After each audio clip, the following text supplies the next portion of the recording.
don't read a lot of books this year, okay? It's not good for you. I mean, reading's good for you, but reading a lot of books, I'm not so sure. We're already over 2 weeks into the new year, and many of my friends have begun to readjust their New Year's resolutions. Besides fitness and financial goals, reading more is one of the most common New Year's resolutions. And so my friends have begun to readjust the tactics and environments and systems they've got in place in order to get to the goal. And that's usually a safe bet, because if the tactics, the environments, the systems, if those are lame, you won't get to the goal. But what if the goal itself is lame? Read more. See, I've read hundreds of books over the last several years, and I'm not saying that to brag. I'm saying that because it's not fulfilling. Like, I've been out with on dates, I've been out with several really attractive supermodels. And coincidentally, each one of them will ask me this specific question verbatim. AJ, you're such a handsome and tall and rich and strong, learned man who is well read.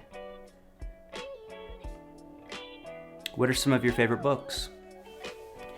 And even though I've read hundreds of books over the last several years, the list of books that I would want to talk about, that I would recommend to other people, or even enjoyed, is surprisingly short. Because there are a lot of good books out there, but most books are not worth reading.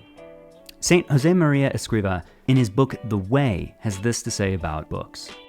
How often a man thinks he's carrying a book under his arm, and it turns out to be a load of trash. So when I think about the books that aren't a load of trash, the good books, the ones that you wanna discuss with a supermodel about, those books typically have 4 main qualities. And the first is that it entertains me. Now I know this isn't very profound, like, oh wow, I like that which I like.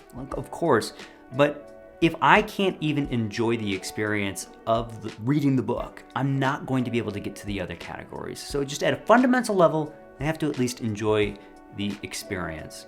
The next category is that it challenges my intellect.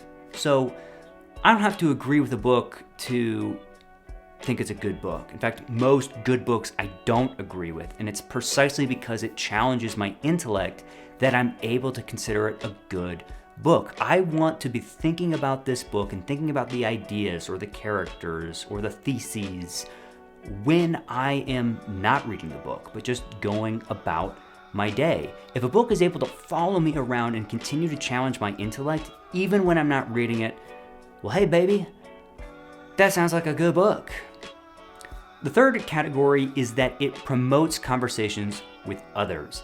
These ideas that the book is challenging me with, I don't want to keep them to myself, okay? This isn't the ring of power where I'm trying to covet it. Rather, I'm wanting to share it with others. And so I love being able to call up some of my friends and say, hey, have you read this? To which they'll usually reply, no, I'm sorry, I haven't. And I will say, that's okay, don't worry about it. Can I please talk to you about what it is that I'm getting from this book? And because I have some really good friends, they'll usually say, sure, but I can't talk for very long, AJ, about a book that I haven't read. Understandable. But it's being able to connect ideas with other people that I really, really value. And I don't get that from just any book. I get it from good books.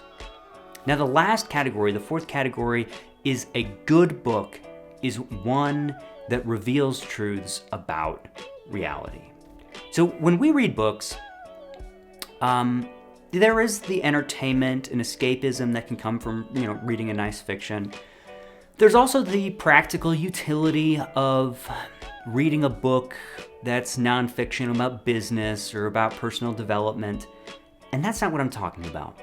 I mean, most people will read nonfiction for the practical utility. They kind of approach books like the way that Francis Bacon's philosophy would when he said, knowledge is power, where knowledge is just something that you accumulate so that you can accumulate more knowledge, so that you can accumulate more knowledge, so that you can go to college, so you can get a job. You get the idea. You know, you get a job so you can accumulate money, so you can crush your political enemies. And let me tell you one thing. I've done all that. It's not rewarding. What is rewarding and what is meaningful is the way that Plato understood knowledge and education. Because you see, for Plato, the purpose of education was to grow in a love of that which is beautiful. Not power, beauty. So when a book is able to reveal truths about reality, it's helping me grow in a love of that which is beautiful. So for a good book, I need all four of those things. I need it to entertain me, please. I need it to challenge my intellect. I needed to connect me with other people, and I needed to reveal truths about reality so that I can live a more beautiful life. That's what I want. I just want to be beautiful. So this year, I'm not interested in reading more, okay? I'm not interested in 100 books or 50 books. Instead, I'm interested in quality over quantity. I want to read 12 really good books. I'm going to read one book a month. And maybe I'll read more, but I'm setting out to read these specific books every single month. And I want to encourage you to do the same. Pick 12 books that you are going to read this year and read one of them every month. Now, if you don't know what books to read, I'm going to make a follow-up video of this, and I'm going to share with you what books I'm reading, how I came to choose those books, and what I hope to get out of them. So I definitely encourage you to check that out. But in the meantime, yeah, come on and read with me. I mean, like, separately, you know, you can't come into my house and tuck me into bed and read to me. While that would be nice, you got to read in your own home. Sorry, those are the rules. So pick 12 books, or come and read some of my books, and we'll have a really, really good year. So I love you. I hope that this really is a good year for you, and that instead of just doing more, you're able to do greater, and that this is a very meaningful and beautiful year for you. But enough of that. I am already halfway into January, but I'm not halfway into my January book. And for those of you who want a sneak peek as to what my January book is, I'll give you, I was going to say a hint, but I'm going to just tell you, it's St. Augustine's Confessions.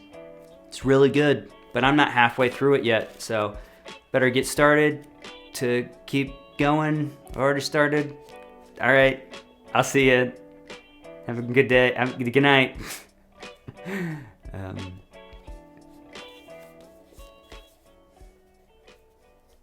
Okay, got it.